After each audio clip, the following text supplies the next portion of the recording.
বিরহের গল্প। সূর্যাস্তের রঙে রাঙানো আকাশে ঝিমোচ্ছিল নীল নদীর জলরাশি।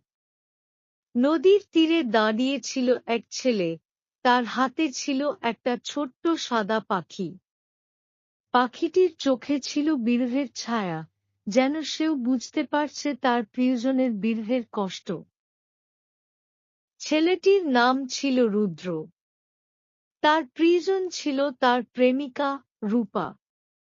রূপা ছিল একজন সুন্দরী, মধুর স্বভাবের মেয়ে। তাদের প্রেম ছিল স্বর্গীয়, যেন দুটি পাখি একসাথে উড়ে বেড়ায়।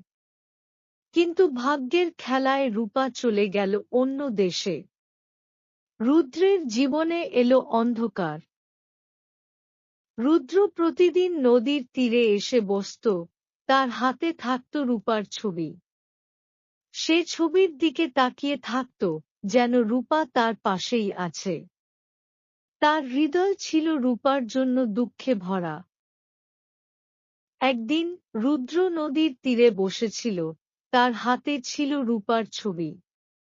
হঠাৎ একটি পাখি তার পাশে এসে বসল। পাখিটির চোখ ছিল অদ্ভুতভাবে সুন্দর, যেন সেও বুঝতে পারছে রুদ্রের বিরহের কষ্ট। রুদ্র পাখিটিকে খাবার দিল। পাখিটি খাবার খেয়ে উড়ে গেল। কিন্তু কিছুক্ষণ পরে পাখিটি আবার ফিরে এলো।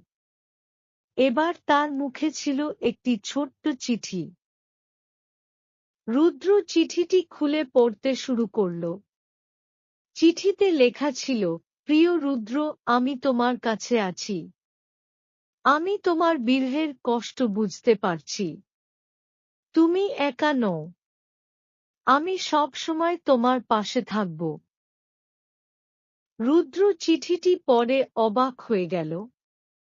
সে চোখের জল ধরে রাখতে পারল না। তার হৃদয়ের ভেতরে আবারও জাগল আশার আলো। রুদ্র বুঝতে পারল, বিরহের কষ্ট যতই বড় হোক না কেন, প্রেমের জয়গান সবসময় জয়ী হবে।